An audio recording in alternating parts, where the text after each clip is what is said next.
Hi everyone. Thanks Taylor for that introduction and for inviting me to come along tonight, and thank you all for being here.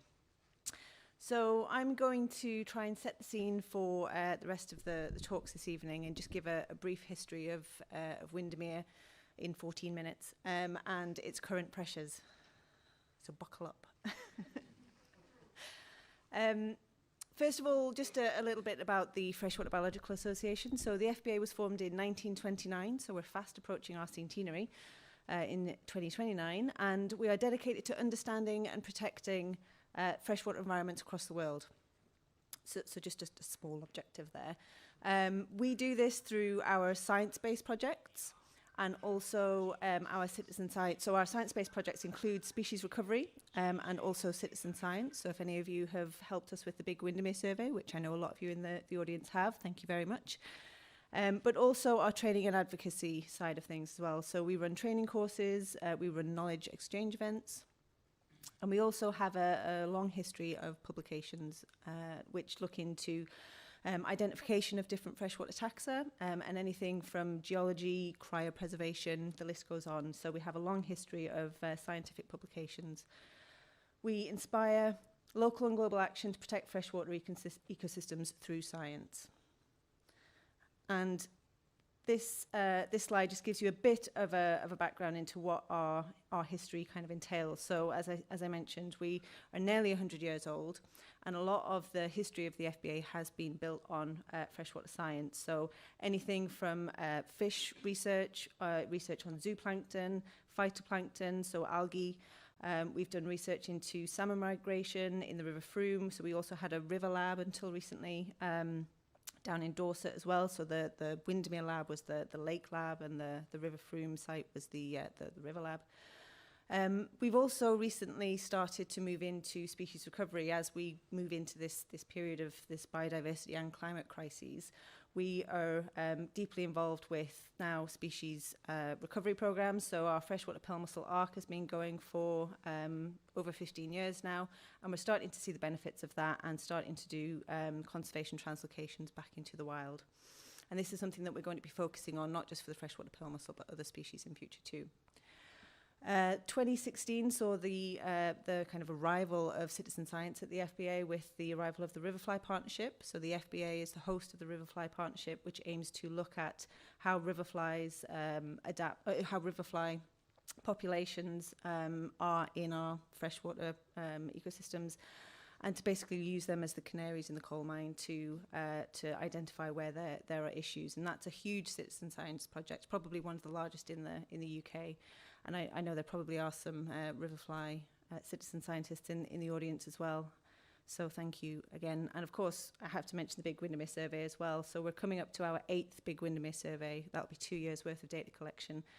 Hopefully, later on this spring, date to be announced. But that's enough about us. So I don't need to tell any of you in the audience about the impacts that humans can have on our fresh waters. So we use fresh water for just about everything that we do. We use it for drinking water, we use it to grow our food, we use it for production and industry. And all of these uses have benefits to humans, but they also have impacts on the wider environment. And a lot of these impacts can act on their own or in combination, and a lot of the issues that we see in rivers, lakes, streams will take several decades to rectify. And with climate change now becoming a bigger and more important issue, we are going to have to go further to see the kinds of restoration that we need in some of our fresh waters with the increasing temperatures that we're seeing through climate change.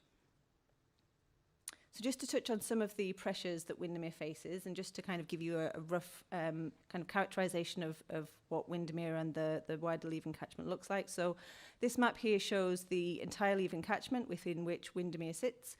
So you can see that Windermere obviously is England's largest lake, and it can be broadly defined into two basins. The North Basin, which has the deepest part of the lake, and the South Basin, which is shallower.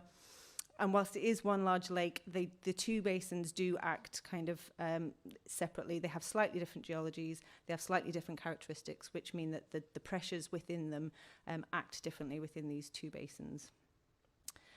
The maximum depth of Windermere is in the North Basin at 64 metres, and the retention time is roughly 9 months. So a droplet of water coming into Windermere at the north will take, on average, 9 months to reach the outfall at Fellfoot and go into the Leven.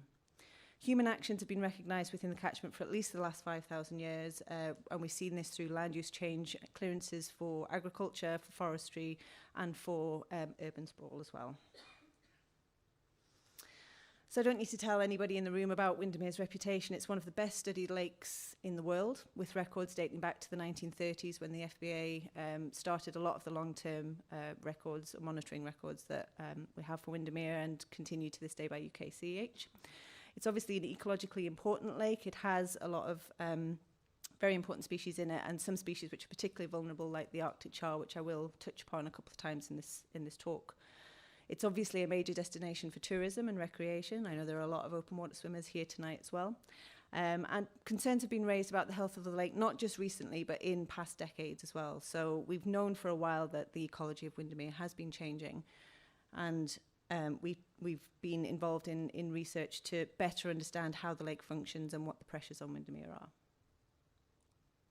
So just a very brief history about some of the land use and also the water uses within Windermere. So fish farming has been part of the history of the catchment. So Windermere itself had a perch fishery on it during the Second World War, and it also had fish farms in a couple of the smaller lakes within the catchment as well. I'm not going to touch too much on invasive non-native species because I don't want to step on Sammy's toes, but it has more invasive non-native species arriving, which each have a different impact on various parts of the ecology of Windermere as well. Despite improvements to wastewater treatment works over the years, the carrying capacity can be challenged. We all know what it's like in summer when there are lots of tourists, particularly during the warmest part of the year as well, when there is more sunlight. So this puts particular pressure on the ecosystems during this time as well. And Windermere can be affected by other pollutants that aren't necessarily spoken about too much. So if you have a phone and want to scan the QR code there, you can also find this on the FBA website without scanning the QR code. But the FBA recently published an info note, which is a short guide to how pet treatments can affect freshwater invertebrates within freshwater systems. So give that a read if you've got a four-legged friend. It was certainly a bit of an eye-opener for me when I was reading the proofs of it. And as I mentioned before, climate change is obviously posing a larger threat as it becomes more of an issue. So just a very brief race through the history of wastewater within the catchment. So as Taylor mentioned in his talk as well, many of the properties in the Lake District are not connected to mains drainage, and those which are go to, that you might have seen on the map that was up there before. There are lots of pumping stations within the catchment, and there are two major wastewater treatment works, one in Ambleside, one in just south of Windermere. So in 1967, there was the first major upgrade of the sewerage works when secondary treatment was introduced. What this did was primary treatment removes all of the large items, so sticks and larger solids, shall we say. And secondary treatment was introduced to remove the smaller bits of solids and also to treat some of the dissolved organic matter within the water. So that arrived in 1967. But by the early 1900s, it was obvious that Windermere was suffering from nutrient enrichment in quite a big way. So in 1992, United Utilities installed tertiary treatment, which is nutrient stripping, as well as UV treatment as well in their two major wastewater treatment works within the catchment to reduce phosphorus. So current pressures on Windermere. As I've mentioned, treatment of sewage has improved in recent years, well, since 1992, but fecal material and nutrient inputs come from both mains drainage and non-mains drainage, as well as from other animals within the catchment as well, so whether this be from agriculture or from birds. So obviously we know that there has been a rising number of the invasive Canadian Canada goose recently as well. This can bring fecal pathogens. These wildfowl can bring fecal pathogens just as much as human sewage and also agricultural animals as well. So it's not a simple or easy thing to try and identify where some of these pathogens are coming from and where these nutrient inputs are coming from as well.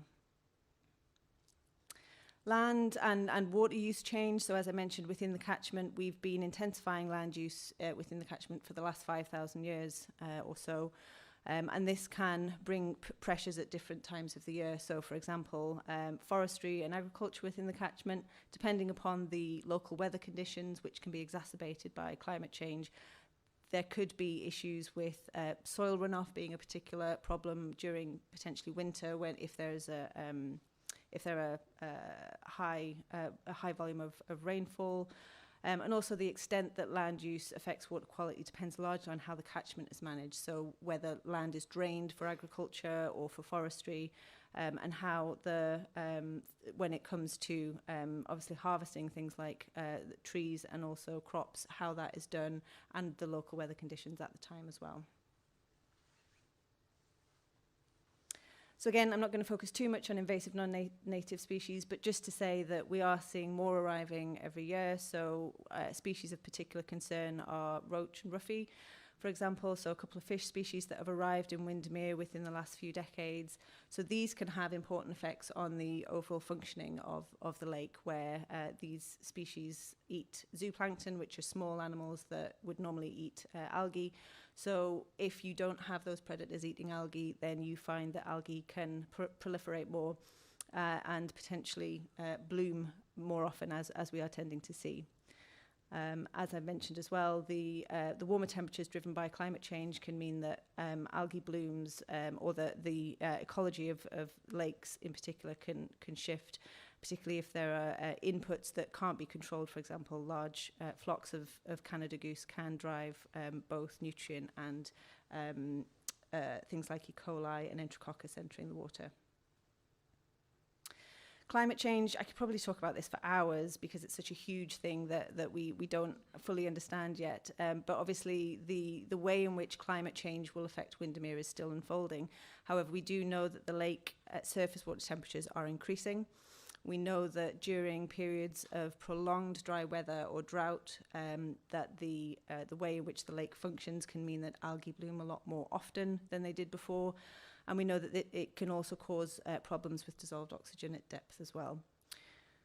So the increased intensity of rainfall events during the winter as well. It's not just the summer that drives these changes, but intense rainfall events during the winter can bring in large slugs of sediment and nutrients as well, which then can potentially lie dormant for the summer, waiting for warmer temperatures as well for algae to bloom again. So the current situation, the overall ecological status in 2022, as defined by the Water Framework Directive, which is a directive which looks at different water quality and biological parameters to assess the quality of a water body. So Windermere is split into the North Basin and the South Basin, and each of the inflowing streams as well, if they're large enough, have their own designation. But the overall ecological status for Windermere, North and South Basins, are moderate as of 2022, with both basins improving slightly from moderate to good phosphorus status. So that means that the phosphorus concentrations are decreasing within the two basins enough for the latest classification to improve from moderate to good. It's complicated how these classifications are worked out, but essentially it's done over a long period of time, usually 3+ years, where concentrations are checked on a monthly basis, and then averages are taken to classify the particular water body for various water quality parameters. So the bathing water quality at the 4 designated sites, which are shown on the map on the bottom here, has remained at excellent status since 2018, and I think we're going to hear a little bit more about that in some of our other talks, so I won't dwell too much on the Water Framework Directive or the Bathing Water Directive. Heavy metal concentrations within the catchment have decreased overall, but can still exceed thresholds at local sites. So as many of you will know, there is a history of heavy metal mining within some of the catchments in the Lake District. So locally, these concentrations of some heavy metals can exceed exceed thresholds for safety. So this is more of a localized issue. Nutrient concentrations are being reduced, but as I mentioned before, the effects of climate change mean that we are going to have to go further to reduce nutrient concentrations in a way that is going to positively impact the ecology of a Windermere, a lake the size of Windermere. And also the concentrations of many emerging pollutants aren't fully understood yet, but may be rising as well. So these are things like flame retardants or the non-stick coatings on things like frying pans. And we don't understand things like the full effects of pharmaceuticals and microplastics as well on freshwater organisms. So this is a big area of research that needs to look at the multiple pressures that individuals, that different organisms face, and indeed food webs face. So what's happening now? There's already quite a lot of work going on within the Leven catchment to understand and improve water quality. So regulatory monitoring done by the Environment Agency and long-term monitoring done by UK CEH are ongoing. So we've got, and obviously the big Windermere survey feeds into that as well now. We've been going for a couple of years on that. There's been some brilliant citizen science work going on around the lake, obviously with the big Windermere survey, riverfly monitoring that I know a lot of you are involved with as well, and volunteer projects to deliver on the ground changes through things like reed bed planting, litter picks and the like as well are going on with South Cumbria Rivers Trust, National Trust and Cumbria Wildlife Trust and other organisations also. So I guess the take-home messages that I wanted to leave you with today are any management and restoration activities within the lake need to consider the combined effects of all of these different stresses and not just look at each individual pressure on its own.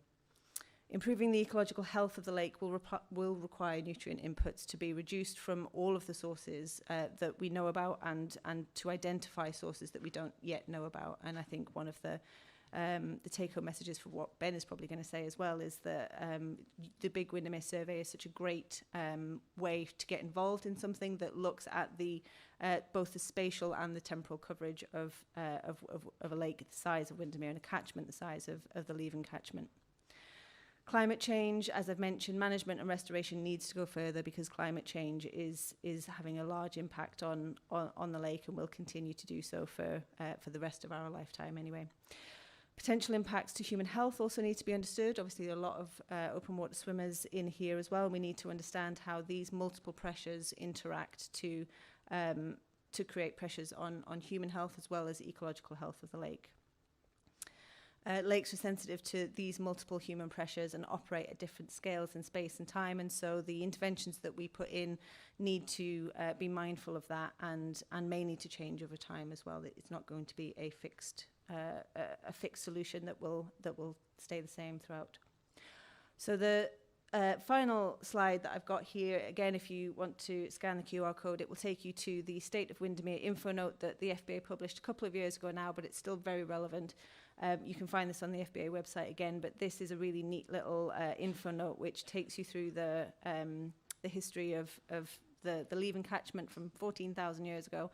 And does so in only about 5 pages. So it's a great little info note to really get a sense of what we know and what we don't know about Windermere. So if you haven't read that already, I definitely advocate looking at that and letting us know if you have any questions. And I can take a couple of questions now.